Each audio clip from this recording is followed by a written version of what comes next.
लंबे समय तो चल रहा है जी, शराब बिकती है, जहरीली शराब बिकती है, लोग मर जाते हैं, फिर ਜਾਂਚ ਦੇ ਨਾਂ ਤੇ ਲੀਪਾਪੋਤੀ ਸ਼ੁਰੂ ਹੋ ਜਾਂਦੀ ਹੈ। ਇਹ ਕਦੀ ਕੀ ਤੁਹਾਨੂੰ ਲੱਗਦਾ ਹੈ ਕਿ ਕਦੀ ਇਹ ਖਤਮ ਹੋਏਗਾ ਤੇ ਇਹਦੇ ਲਈ ਕੌਣ ਲੋਕ ਜ਼ਿੰਮੇਦਾਰ ਨੇ? ਖਤਮ ਉਦੋਂ ਹੋਏਗਾ ਜਦੋਂ ਰਾਜਨੇਤਾਵਾਂ ਦੀ ਇੱਛਾ ਹੋਏਗੀ ਇਹ ਖਤਮ ਹੋਵੇ।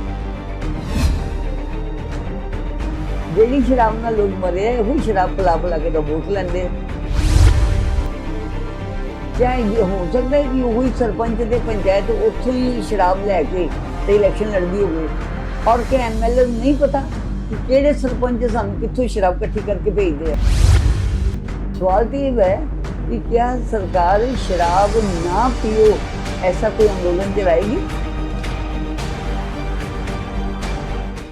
नमस्कार दोस्तों, D4U न्यूज़ चैनल देख रहे तमाम दोस्तों को दीपक भंडारी का नमस्कार। आज हम आपके सामने फिर एक गंभीर मुद्दा लेकर आए हैं। हाल ही में पंजाब में जहरीली शराब पीने के कारण कई लोगों की मौत हो गई है। आखिर इसके लिए कौन जिम्मेदार है, ये बहुत बड़ा सवाल है। तमाम राजनीतिक पार्टियों के नेता भी इस पर बहुत बड़े सवाल उठा रहे हैं। मुख्यमंत्री कैप्टन अमरिंदर सिंह की ओर से भी इस मामले की मजिस्ट्रेट जांच के आदेश दे दिए हैं, लेकिन इससे क्या जिन लोगों की मौत हुई है वो लोग वापस आ सकेंगे, ये अपने आप में बहुत बड़ा सवाल बन चुका है। आखिरकार जहरीली शराब कब से बिक रही है? अवैध शराब का धंधा पूरे पंजाब में कब से हो रहा है और इसे किसका संरक्षण प्राप्त है? क्या ये राजनेताओं के संरक्षण में ये धंधा फल फूल रहा है? इसे पुलिस अधिकारियों का संरक्षण प्राप्त है या फिर इसके हाथ इतने लंबे हैं इस माफिया के, इस पर कोई भी हाथ नहीं डाल पा रहा? हम इस पर बात करेंगे। तमाम राजनीतिक पार्टियों के नेता ये जानते हैं कि पंजाब में नशे की जो बिक्री है वो ज़ोरों पर है। शराब हो या कोई दूसरा नशा हो। हाल ही हमने एक स्टोरी की थी जिसे उड़ता पंजाब का नाम दिया गया था, जिसमें नशा छोड़ने के लिए जो युवक नशा छोड़ना चाहते हैं और वो जो दवा लेने के लिए आते हैं नशा छुड़ाओ केंद्रों में जो सरकार की ओर से खोले गए हैं, वहाँ पर वो साफ बताते हैं कि चिट्टा अगर पैसा जेब में है तो आसानी से मिल रहा है। ये बहुत बड़ा ये सवाल है। आखिरकार पंजाब को कौन लोग बर्बाद करने पर तुले हुए हैं? क्या केवल इन्हें पैसा ही चाहिए? इन्हें पंजाब की युवा पीढ़ी से कोई मतलब नहीं है। इस मामले में पंजाब तरसिक्का के एसएचओ को सस्पेंड कर दिया गया। क्या ये काफ़ी है? ये भी बहुत बड़ा सवाल है। अब मृतकों के परिवारों को मुआवजा देकर उनका मुंह बंद कराने की कोशिश की जा रही है, लेकिन क्या चंद रुपए देकर इंसान की आवाज़ को दबाया जा सकता है और उस मामले पर लीपापोती की जा सकती है जिसमें ये भयानक कांड हुआ? वर्ष 2017 की बात करें तो आपको याद होगा मुख्यमंत्री कैप्टन अमरिंदर सिंह की ओर से ये शपथ ली गई थी कि नशे को वो पंजाब से जड़ से मिटा देंगे, लेकिन ये नशा ख़त्म नहीं हो सका। तमाम राजनीतिक पार्टियां जब पंजाब में चुनाव लड़ती हैं तो उनका यही एजेंडा होता है कि पंजाब में नशे की बिक्री को ख़त्म कर देंगे। लेकिन सबसे बड़ा सवाल ये है कि क्या नशा माफिया इतना हावी हो चुका है, उसके हाथ सरकार से भी लंबे हैं कि उस पर कोई भी कार्रवाई नहीं हो पा रही? कहने को तो कुछ चंद भेड़ियों को सरकार ने सलाखों के पीछे भी भेजा, लेकिन जो बड़े लोग थे उन पर कार्रवाई क्यों नहीं की गई, ये भी जनता जानना चाहती है। इसे लेकर हमने आज पूर्व सेहत मंत्री प्रोफेसर लक्ष्मीकांता चावला से भी बात की है। आइए बताते हैं वह क्या कहती हैं। आज हमारे साथ हैं पूर्व सेहत मंत्री और भाजपा की राष्ट्रीय पूर्व उपाध्यक्ष प्रोफेसर लक्ष्मीकांता चावला। इनसे बात करेंगे कि आखिर ये जहरीले शराब और नशे का कारोबार पंजाब में क्यों नहीं रुक पा रहा है। जी नमस्कार जी, थोड़ा D4U न्यूज़ चैनल स्वागत है। जी थोड़ा एक बहुत लंबे समय तो चल रहा है जी, शराब बिकती है, जहरीली शराब बिकती है, लोग मर जाते हैं, फिर ਜਾਂਚ ਦੇ ਨਾਂ ਤੇ ਲੀਪਾਪੋਤੀ ਸ਼ੁਰੂ ਹੋ ਜਾਂਦੀ ਹੈ। ਇਹ ਕਦੀ ਕੀ ਤੁਹਾਨੂੰ ਲੱਗਦਾ ਹੈ ਕਿ ਕਦੀ ਇਹ ਖਤਮ ਹੋਏਗਾ ਤੇ ਇਹਦੇ ਲਈ ਕੌਣ ਲੋਕ ਜ਼ਿੰਮੇਦਾਰ ਨੇ? ਖਤਮ ਉਦੋਂ ਹੋਏਗਾ ਜਦੋਂ ਰਾਜਨੇਤਾਵਾਂ ਦੀ ਇੱਛਾ ਹੋਏਗੀ ਇਹ ਖਤਮ ਹੋਵੇ। ਜਦੋਂ ਚੁਣਾਵ ਹੁੰਦੇ ਆ ਇਹਨਾਂ ਪੱਠੀਆਂ ਦੇ ਸਿਰ ਤੇ ਹੀ ਉਹਨਾਂ ਦੇ ਇਲੈਕਸ਼ਨ ਲੜ ਜਾਂਦੇ ਆ। ਔਰ ਮੇਰਾ ਤਾਂ ਇਹ ਕਹਿਣਾ ਹੈ, ਮੈਂ ਸੰਦੇਸ਼ ਵੀ ਭੇਜਿਆ ਸਰਕਾਰ ਨੂੰ ਵੀ, ਪ੍ਰੈਸ ਰਾਹੀਂ ਵੀ, ਕਿ ਜਿਹੜੇ ਪਿੰਡ ਦੇ ਸਰਪੰਚ ਹੈ, ਜਿਸ ਪਿੰਡ 'ਚ ਨਿਕਲਦੀ ਹੈ, क्या सरपंच ਨੂੰ नहीं पता? क्या हो सकता है कि वही सरपंच ते पंचायत उत्थों ही शराब लैके ते इलैक्शन लड़दी होवे और क्या एमएलए ਨੂੰ नहीं पता कि ਕਿਹੜੇ ਸਰਪੰਚ ਸਾਨੂੰ ਕਿੱਥੋਂ ਸ਼ਰਾਬ ਇਕੱਠੀ ਕਰਕੇ ਭੇਜਦੇ ਆ? ਇਸ ਕਰਕੇ ਇਹ ਮੈਜਿਸਟਰੇਟ ਦੀ ਇਨਕੁਆਇਰੀ ਲਗਾ ਦੇਣੀ, ਜਲੰਧਰ ਡਿਵੀਜ਼ਨ ਦੇ ਕਮਿਸ਼ਨਰ ਆਣਗੇ, ਇਹ ਆਈ ਵਾਸ਼ ਹੈ, ਉਹਨਾਂ ਦਾ ਟਾਈਮ ਵੇਸਟ ਕਰਨਾ ਅਫਸਰਾਂ ਦਾ। ਸਭ ਨੂੰ ਪਤਾ ਹੈ ਕੌਣ ਬਣਾਉਂਦਾ ਹੈ, ਕਦੋਂ ਦਾ ਬਣਾਉਂਦਾ ਹੈ। ਬਦਕਿਸਮਤੀ ਇਹ ਹੈ ਕਿ ਇਹਨੂੰ ਪੀਣ ਵਾਲਾ ਬੜਾ ਗਰੀਬ ਵਰਗ ਹੈ। ਅੱਜ ਜਿਹੜੇ ਉਸ ਪਰਿਵਾਰ ਦੀਆਂ ਔਰਤਾਂ ਰੋਂਦੀਆਂ ਦੇਖਿਆ ਨਹੀਂ ਜਾਂਦਾ, ਪਰ ਇਹ ਔਰਤਾਂ ਉਦੋਂ ਵੀ ਰੋਂਦੀਆਂ ਸੀ ਜਦੋਂ ਰਾਤ ਨੂੰ ਸ਼ਰਾਬ ਵੀ ਘਰ ਆਂਦਾ ਹੈ ਔਰ ਕਦੀ ਜਨਾਨੀਆਂ ਨੂੰ ਕੁੱਟਿਆ ਤੇ ਕਦੀ ਬੱਚਿਆਂ ਨੂੰ ਕੁੱਟਿਆ। ਇਹ ਔਰਤਾਂ ਵਿਚਾਰੀਆਂ ਦੀ ਕਿਸਮਤ 'ਚ ਰੋਣਾ ਹੀ ਲਿਖਿਆ ਹੋਇਆ। सवाल तो ये है कि क्या सरकार शराब ना पियो ऐसा कोई आंदोलन चलाएगी? सरकार ने साढ़े पिछले भाजपा मंत्री जी ने तो यही कहता सी कि शराब कोई नशा ही नहीं है। और हुण जदों जरूरी वस्तुओं की दुकानें खुलेंगी लॉकडाउन च भी तो शराब के ठेके खुलणगे। जदों सरकारां शराब नूं इन्ना जरूरी मनदी हैं। और वैसे मैं तुहानूं गल दसां, ये मौत तां सीधी दिस गई कि इन्ने बंदे मर गए। ਦਿੱਲੀ ਦੇ ਇੱਕ ਸਰਜਨ ਆਏ ਸੀ ਸਰਜਨ ਕਾਨਫਰੰਸ 'ਚ, ਉਹ ਕਹਿੰਦੇ ਸੀ ਕਿ ਮੈਕਸਿਮਮ ਲੜਕੇ ਪੰਜਾਬ ਦੇ ਸਾਡੇ ਕੋਲ ਆਉਂਦੇ ਲੀਵਰ ਦੀ ਇਲਾਜ ਕਰਾਉਣ ਲਈ, ਕਿਉਂਕਿ ਸ਼ਰਾਬ ਜਿਹੜਾ ਹੈ ਲੀਵਰ ਵੀ ਖਰਾਬ ਕਰਦਾ ਹੈ, ਸ਼ਰਾਬ ਛਾਤੀ ਵੀ ਖਰਾਬ ਕਰਦਾ ਹੈ, ਸ਼ਰਾਬ ਕੈਂਸਰ ਵੀ ਦਿੰਦਾ ਹੈ। ਤੇ ਉਧਰ ਧਿਆਨ ਨਹੀਂ, ਕਿਉਂਕਿ ਉਹ ਸਰਕਾਰੀ ਠੇਕੇ ਤੋਂ ਜਾਂਦੀ ਹੈ ਤੇ ਪੀਣ ਵਾਲੇ ਖਾਸ ਬੰਦੇ ਹੈ।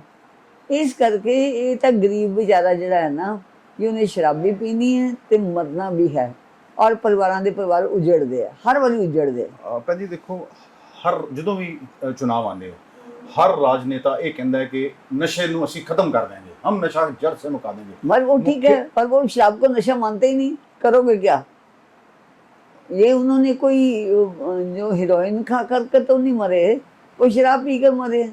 वैध कौन सी जो सरकार के टैक्स दे, अवैध वह जो सरकार को बिना टैक्स दिए चली जाए। लेकिन सरकार को अगर शराब पीनी पिलानी है तो ये जो जहर बनती है, अब मैं कभी नहीं मान सकती कि इलाके के पुलिस ऑफिसर को इसका पता ना हो। अब एक तरसिक्के के SHO सस्पेंड कर दिया। मैं जानती हूँ पुलिस वालों को यस सर कहना पड़ता है, और ये जो अपनी मर्जी के थानेदार लगवाने हैं ना, इसका मतलब क्या है? इसका मतलब ये है कि जो हम कहेंगे वो करेंगे। तरन तरन देखिया नहीं पीछे कि एक नवे ज्वाइन किए सब इंस्पैक्टर थाना इंचार्ज हरीके पत्तन ने MLA ਨੂੰ ਸਤਿ ਸ਼੍ਰੀ ਅਕਾਲ ਨਹੀਂ ਬੁਲਾਈ ਜਾ ਕੇ, ਤੇ ਉਹਨੇ ਉਹਨੂੰ ਟਿਕਟ ਨਹੀਂ ਦਿੱਤਾ, ਉਹਦੀ ਬਦਲੀ ਕਰਾ ਦਿੱਤੀ। ਤੇ ਜਦੋਂ ਕਲਚਰ ਇਹੋ ਜਿਹੀ ਹੈ ਕਿ ਉਹ ਹੋਏਗਾ ਜੋ ਜਨ ਪ੍ਰਤੀਨਿਧੀ ਯਾਨੀ ਚੁਣਿਆ ਹੋਇਆ, ਉਹ ਜਨਤਾ ਦੇ ਪ੍ਰਤੀਨਿਧੀ ਕਿੰਨੇ ਕੁ ਹੈਗੇ, ਵੱਖਰੀ ਗੱਲ ਹੈ। ਠੀਕ ਹੈ, ਇਲੈਕਸ਼ਨ 'ਚ ਜ਼ਰੂਰ ਵੋਟ ਜਨਤਾ ਦੇ ਲੀਤੇ ਆ, ਲੇਕਿਨ ਜਨਤਾ ਦਾ ਹਿੱਤ ਨਹੀਂ ਕੋਈ ਸੋਚਦਾ। ਅਗਰ ਜਨਤਾ ਦੇ ਸੱਚਮੁੱਚ ਪ੍ਰਤੀਨਿਧੀ ਹੋਣ ਤੇ ਕਿਸੇ ਪਿੰਡ 'ਚ ਠੇਕਾ ਵੀ ਨਾ ਖੁੱਲੇ। ਇੱਕ ਭੈਣ ਜੀ ਦੇਖੋ, ਸਭ ਨੂੰ ਪਤਾ ਹੁੰਦਾ, ਆਮ ਜਨਤਾ ਨੂੰ, ਪਬਲਿਕ ਨੂੰ ਪਤਾ ਹੁੰਦਾ ਵੀ ਕਿੱਥੇ ਗਲਤ ਕੰਮ ਹੋ ਰਿਹਾ, ਕਿ ਉਸ ਇਲਾਕੇ ਸਿਰਫ ਨਹੀਂ ਪਤਾ ਹੁੰਦਾ, ਤੇ ਨਾ ਪੁਲਿਸ ਨੂੰ ਪਤਾ ਹੁੰਦਾ ਨਾ ਲੀਡਰਾਂ ਨੂੰ ਪਤਾ ਹੁੰਦਾ। ਤੁਸੀਂ ਉਲਟੀ ਗੱਲ ਕਰ ਰਹੇ ਹੋ। ਪੁਲਿਸ ਨੂੰ ਵੀ ਪਤਾ ਹੁੰਦਾ, ਲੀਡਰਾਂ ਨੂੰ ਵੀ ਪਤਾ ਹੁੰਦਾ। ਆਮ ਜਨਤਾ ਦੇ ਕੁਝ ਬਿਆਨ ਆਏ ਹੈ ਕਿ ਅਸੀਂ ਸ਼ਿਕਾਇਤ ਕਰਨ ਜਾਂਦੇ ਸਾਂ, ਸਾਡੀ ਸੁਣਾਈ ਕੋਈ ਨਹੀਂ ਸੀ ਹੁੰਦੀ। ਜਨਤਾ ਤੇ ਵਿਚਾਰੀ ਹੈ, ਜਨਤਾ ਤੇ ਘੜੇ ਦੀ ਮੱਛੀ ਹੈ। ਨੇਤਾ ਲੋਕ ਜਦੋਂ ਚੁਣਾਵਾਂ 'ਚ ਜਾਣਗੇ, ਥੋੜਾ ਪਿਆਰ ਕਰਨਗੇ, ਗਲੇ ਲਗਾਉਣਗੇ, ਸ਼ਾਇਦ ਕੋਈ ਛੋਟਾ ਮੋਟਾ ਗਿਫਟ ਵੀ ਦੇਣਗੇ। ਹੁਣ ਸਾਰੇ ਬੰਦੇ ਤੇ ਗਿਫਟ ਨਹੀਂ ਲੈਂਦੇ। ਜਿਹੜੀ ਸ਼ਰਾਬ ਨਾਲ ਲੋਕ ਮਰੇ ਆ, ਉਹੀ ਸ਼ਰਾਬ ਪਿਲਾ ਕੇ ਤਾਂ ਵੋਟ ਲੈਂਦੇ ਆ। ਇਸ ਕਰਕੇ ਅੱਜ ਜਿਹੜੇ ਆਂਸੂ ਬਹਾਨੇ ਆ ਨਾ, ਇਹ ਤਾਂ 3 ਜ਼ਿਲ੍ਹਿਆਂ 'ਚ ਆ ਗਿਆ। ਤੁਹਾਨੂੰ ਯਾਦ ਹੋਊਗਾ ਪਿੱਛੇ ਯੂਪੀ ਦੇ ਵਿੱਚ ਕਿੰਨੀਆਂ ਮੌਤਾਂ ਹੋਈਆਂ ਸੀ, ਸਹਾਰਨਪੁਰ ਕਿੰਨੀਆਂ ਹੋਈਆਂ ਸੀ, ਰੁੜਕੀ। ਤਾਂ ਕਿਆ ਤੁਹਾਨੂੰ ਲੱਗਦਾ ਇੱਥੋਂ ਬੰਦ ਹੋ ਗਈ ਹੋਏਗੀ? ਬਿਲਕੁਲ ਬੰਦ ਨਹੀਂ ਹੋਈ ਹੋਏਗੀ, ਕਿਉਂਕਿ ਅੱਜ ਰਾਜਨੀਤੀ ਜਿਹੜੀ ਹੈ ਨਾ, ਉਹ ਜਿਹੜੀ ਬੇਤਰਨੀ ਪਾਰ ਕਰਨੀ ਹੈ ਨਾ, ਬੇਤਰਨੀ ਉਹ ਸ਼ਰਾਬ ਦੀ ਨਦੀ ਤੇ ਕਰਦੀ ਹੈ।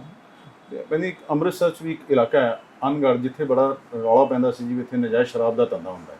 ਤੁਸੀਂ ਵੀ ਇੱਕ ਮੁਹਿੰਮ ਚਲਾਈ ਸੀ ਇਹਨੂੰ ਲੈ ਕੇ। ਨਹੀਂ, ਮੈਨੂੰ ਲੱਗਦਾ ਅਨਗੜ੍ਹ ਦੇ ਲੋਕ ਜਦੋਂ ਅਸੀਂ ਸੰਭਾਲਿਆ 2015 'ਚ, ਲੋਕ ਬਹੁਤ ਅੱਛੇ ਹੈ ਔਰ ਅੱਛੇ ਸੀ ਪਹਿਲੇ ਵੀ।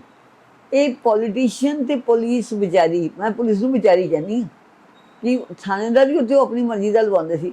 ਜਿਹੜੇ ਜੋ ਮਰਜ਼ੀ ਕੋਈ ਕ੍ਰਾਈਮ ਕਰੇ, ਬਸ ਆਪਣੀ ਦੁਕਾਨਦਾਰੀ, ਉਹਨਾਂ ਦਾ ਹਲਵਾ ਮਾਂਡਾ ਚੱਲਦਾ ਰਹੇ। ਮੈਂ ਉੱਥੇ ਪ੍ਰਤੱਖ ਦੇਖਿਆ, ਮੈਂ ਇਸ ਲਈ ਨਾਮ ਨਹੀਂ ਲੈ ਰਹੀ, ਇੱਕ ਪੁਲਿਸ ਇੰਸਪੈਕਟਰ ਤੇ ਇੱਕ ਪੋਲੀਟੀਸ਼ੀਅਨ ਦਾ ਜਿਹੜਾ ਲੱਖ ਰੁਪਏ ਮਹੀਨਾ ਲੈਂਦਾ ਰਿਹਾ। ਤੇ ਅਸੀਂ ਜੀ ਉੱਥੇ ਪਹਿਰੇਦਾਰੀ ਕੀਤੀ ਹੈ, ਔਰ ਉਸ ਵੇਲੇ ਦੇ ਕਮਿਸ਼ਨਰ ਪੁਲਿਸ ਮਿਸਟਰ ਔਲਖ ਨੇ ਬੜੀ ਮਦਦ ਕੀਤੀ ਹੈ। ਤੇ ਅੱਜ ਉੱਥੇ ਹੁਣ ਸ਼ਰਾਬ ਬਣਤੀ ਨਹੀਂ ਸੀ, ਲੋਕੀ ਬਾਜ਼ਾਰੋਂ ਲਿਆ ਕੇ ਨਾ, ਬਾਹਰੋਂ ਕਿਤੇ ਜਿੱਦਾਂ ਇਹ ਨਕਲੀ ਭੱਠੀਆਂ ਦੀ ਉਹ ਵੇਚਦੇ ਸੀ। ਤੇ ਅਸੀਂ ਪੁਲਿਸ ਨੂੰ ਇੱਕੋ ਗੱਲ ਕਿਹਾ ਸੀ ਕਿ ਨਿਗਾਹ ਰੱਖੋ ਪੁਲਿਸ ਦੀ, ਦਿਲ ਰੱਖੋ ਭਰਾ ਦਾ, ਦੋਸਤ ਦਾ। ਠੀਕ ਹੈ, 10 ਬੋਤਲਾਂ ਲਈ ਕਾਨੂੰਨ ਹੋ ਰਿਹਾ ਤੇ 11 ਲਈ ਹੋ ਰਿਹਾ। ਅਸੀਂ ਉੱਥੇ ਬਹੁਤ ਸਾਰੇ ਕੇਸਾਂ 'ਚ ਇੱਦਾਂ ਕਰਾਇਆ ਕਿ ਸ਼ਰਾਬ ਉਹਨਾਂ ਦੀ ਰੁੜਵਾ ਦਿੱਤੀ ਤੇ ਬੰਦੇ ਨੂੰ ਘਰ ਭੇਜਤਾ। ਅਸੀਂ ਉਹਨਾਂ ਘਰਾਂ 'ਚ ਜਾ ਕੇ ਗਾਂਧੀ ਜੀ ਦੀ ਨੀਤੀ 'ਤੇ ਚੱਲ ਕੇ ਉਹਨਾਂ ਨੂੰ ਆਨਰ ਵੀ ਕੀਤਾ, ਜਿਨ੍ਹਾਂ ਘਰਾਂ ਦੇ ਵਿੱਚੋਂ ਸ਼ਰਾਬ ਦਾ ਧੰਦਾ ਬਿਲਕੁਲ ਖਤਮ ਹੋ ਗਿਆ ਸੀ। ਔਰ ਉਸ ਮੁਹੱਲੇ ਦੀ ਬੇਟੀਆਂ ਦਾ ਸ਼ਾਬਾਸ਼, ਅਸੀਂ ਸਕੂਲਾਂ ਦੇ ਵੀ ਤਾਲਮੇਲ ਕੀਤਾ ਵੀ ਜਿਹੜੇ ਬੱਚੇ ਇੱਧਰੋਂ ਪੜ੍ਹਨ ਆ ਰਹੇ ਆ ਸਾਨੂੰ ਉਹਨਾਂ ਨਾਲ ਮਿਲਾ ਦਿਓ।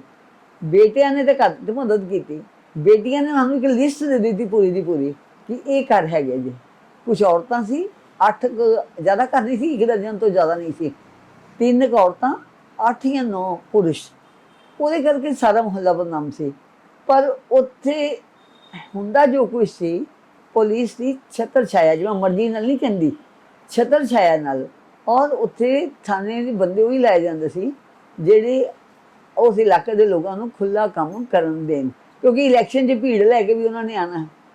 ਜਦੋਂ ਰੈਲੀਆਂ ਕਰਨੀਆਂ ਪੋਲੀਟੀਸ਼ੀਅਨਾਂ ਨੇ, ਭੀੜ ਲੈ ਕੇ ਵੀ ਉਹਨਾਂ ਨੇ ਜਾਣਾ ਹੈ ਤੇ ਫਿਰ ਪੈਸੇ ਵੀ ਇਕੱਠੇ ਕਰਕੇ ਦੇਣੇ ਆ। ਭੈਣ ਜੀ, ਇੱਕ ਬਹੁਤ ਵੱਡਾ ਸਵਾਲ ਹੈ, ਇੰਨੀਆਂ ਮੌਤਾਂ ਹੋ ਗਈਆਂ, ਜਾਂਚ ਹੋ ਰਹੀ ਹੈ, ਕਿ ਜਾਂਚ ਹੋਣਾ ਕਾਫੀ ਹੈ ਕਿ ਅੱਗੇ ਤੋਂ ਇਸ ਤਰ੍ਹਾਂ ਦੀ ਜਿਹੜੀ ਘਟਨਾ ਨਾ ਹੋਏ, ਉਹਨੂੰ ਲੈ ਕੇ ਕੀ ਪਾਲਿਸੀ ਬਣਾਉਣੀ ਚਾਹੀਦੀ? ਕਿ ਤੁਹਾਨੂੰ ਲੱਗਦਾ ਕਦੀ ਕੁਝ ਠੀਕ ਹੋਏਗਾ? ਤੇ ਕੇਵਲ ਇੱਥੋਂ ਦੀ ਜਾਂਚ ਹੋਣਾ ਨਹੀਂ, ਪੰਜਾਬ ਗਵਰਨਮੈਂਟ ਨੂੰ ਇੱਕ ਅਭਿਆਨ ਚਲਾਉਣਾ ਚਾਹੀਦਾ ਹੈ।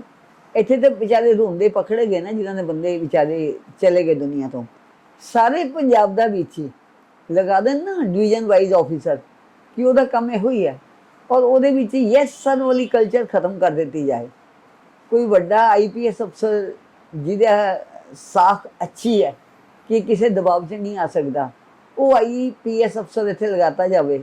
IAS ਲਗਾ ਦੇਣ, ਨਾਲ ਕਮੇਟੀ ਸਮਾਜਿਕ ਕਾਰਜਕਰਤਾ ਦੀ ਬਣਾ ਦੇਣ ਤੇ ਇੱਕ ਜ਼ਿਲ੍ਹਾ ਛਾਣ ਲੈਣ ਤੇ ਖਾਲੀ ਕਰ ਦੇਣ। ਪਰ ਇਹ ਕਰਨਾ ਨਹੀਂ ਇਹਨਾਂ ਨੇ।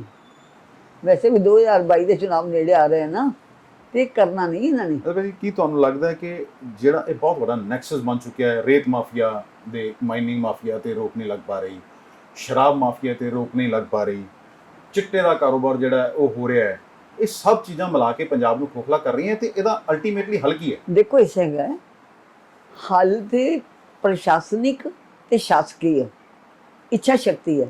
ਮੈਨੂੰ ਰਿਵੈਰੋ ਸਭ ਯਾਦ ਹੈ, ਜਦੋਂ ਰਿਵੈਰੋ ਸਭ ਕੋਲ ਗਏ ਨਾ ਲੋਕ, ਮੈਂ ਵੀ ਗਈ ਸੀ ਉਸ ਗਰੁੱਪ 'ਚ, ਮੇਰੇ ਬਿਲਕੁਲ ਆਪਣੇ ਭਰਾ ਜੈਸੇ ਹੋ ਗਏ ਸੀ ਰਿਵੈਰੋ। ਔਰ ਉਹਨਾਂ ਨੂੰ ਕੋਈ ਗੱਲ ਕਹੀ ਵੀ ਇਹ ਲਗਾਤਾਰ ਇਹ ਅਪਰਾਧ ਹੋ ਰਿਹਾ ਹੈ, ਕਹਿੰਦੇ ਮੈंने तो कह दिया है कि give me your political desire, political will.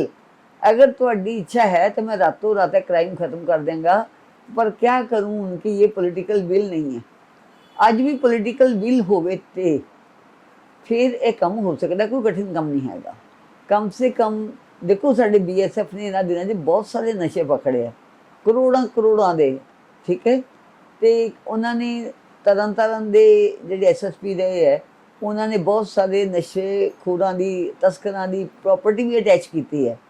ਉਹਨਾਂ ਦਾ ਪ੍ਰਯਾਸ ਬੜਾ ਅੱਛਾ ਹੈਗਾ, ਲੇਕਿਨ ਸਾਰੇ ਪੰਜਾਬ 'ਚ ਕਰਨ ਲਈ CM ਵੱਲੋਂ ਖੁੱਲ੍ਹਾ ਆਰਡਰ ਜਾਣਾ ਚਾਹੀਦਾ। ਔਰ ਆਫਿਸਰ ਇੱਕ ਨਾਮ ਦੇ ਕੇ ਕਿ ਇਸ ਜ਼ਿਲ੍ਹੇ ਦਾ ਆਫਿਸਰ ਇਹੀ ਇੰਚਾਰਜ ਹੈ, ਠੀਕ ਹੈ। SSP ਕੋਲ ਇੰਨਾ ਟਾਈਮ ਨਹੀਂ ਹੁੰਦਾ ਸਾਰੇ ਕੰਮਾਂ 'ਚ, ਤੇ ਆਫਿਸਰ ਦੀ ਕੋਈ ਕਮੀ ਨਹੀਂ ਪੰਜਾਬ ਦੀ, ਠੀਕ ਹੈ। ਤੇ ਇੱਕ ਜ਼ਿਲ੍ਹੇ ਦਾ ਇੱਕ ਆਫਿਸਰ, ਇਹ ਅਗਰ ਇੱਥੇ ਕੁਝ ਮੁੜ ਕੇ ਰਹਿ ਗਿਆ ਤੇ ਜ਼ਿੰਮੇਵਾਰ ਤੂੰ ਹੈ, ਤਾਂ ਜ਼ਰੂਰ ਕੀ ਹਟ ਸਕਦਾ ਹੈ। ਪਰ ਆਫਿਸਰ ਉਹ ਹੋਵੇ ਜਿਹੜਾ ਡਾਂਟ ਖਾ ਕੇ ਵੀ ਕਿਸੇ ਵਿਧਾਇਕ ਦੀ, ਸੰਸਦ ਦੀ ਆਪਣਾ ਕੰਮ ਕਰੇ ਇਮਾਨਦਾਰੀ ਨਾਲ। ਇਸ ਤੋਂ ਇਲਾਵਾ ਤੁਸੀਂ ਕੋਈ ਸਰਕਾਰ ਨੂੰ ਦੇਣਾ ਚਾਹੋਗੇ ਸੁਝਾਅ ਵੀ ਕਿਸ ਤਰ੍ਹਾਂ ਦੇ ਤੇ ਨਸ਼ੇ ਤੇ ਰੋਕ ਲਾ ਸਕਦੀ, ਤਾਂ ਕਿ ਦੇਖੋ ਯੁਵਾ ਪੀੜ੍ਹੀ ਬਰਬਾਦ ਹੋ ਰਹੀ ਹੈ, ਇਹਨੂੰ ਕਿਸ ਤਰ੍ਹਾਂ ਬਚਾਇਆ ਜਾ ਸਕਦਾ? ਨਹੀਂ, ਇਹਦੇ ਦੋ ਚੀਜ਼ਾਂ। ਪਹਿਲੇ ਤਾਂ ਇਹ ਹੈ ਕਿ ਇਹ ਜਿਹੜੇ 41 ਪਰਿਵਾਰ ਉੱਜੜ ਗਏ ਆ ਨਾ, ਜੋ ਸਰਕਾਰ ਇਹਨਾਂ ਲਈ ਕਰ ਸਕਦੀ ਹੈ ਉਹ ਮੁਆਵਜ਼ਾ ਨਹੀਂ ਜਿਹੜਾ ਗਵਰਨਮੈਂਟ 2 ਲੱਖ 5 ਲੱਖ ਲੈ ਕੇ ਚੱਲ ਜਾਂਦੀ ਹੈ। ਇਹਨਾਂ ਪਰਿਵਾਰਾਂ ਦੇ ਬਜ਼ੁਰਗਾਂ ਦੀ, ਬੱਚਿਆਂ ਦੀ ਇੱਕਦਮ ਪੈਨਸ਼ਨ ਲਗਾ ਦਿੱਤੀ ਜਾਏ।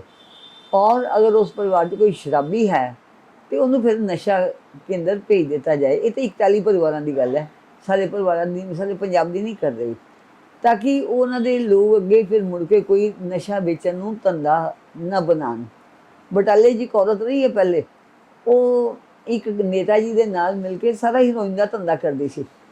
ਮੈਨੂੰ ਦੱਸਿਆ ਗਿਆ ਕਿ ਕਿਸੇ ਦੇ ਮਰਨ 'ਤੇ ਕੋਈ ਖੁਸ਼ੀ ਨਹੀਂ ਮਨਾਉਂਦਾ, ਪਰ ਜਦੋਂ ਉਹ ਵਿਚਾਰੀ ਦੁਨੀਆ ਤੋਂ ਗਈ, ਮੁਹੱਲੇ ਵਾਲਿਆਂ ਖੁਸ਼ੀ ਮਨਾਈ ਕਿ ਇਹ ਸਾਡੇ ਬੱਚਿਆਂ ਨੂੰ ਨਸ਼ੇੜੀ ਬਣਾ ਰਹੀ ਸੀ, ਠੀਕ ਹੈ।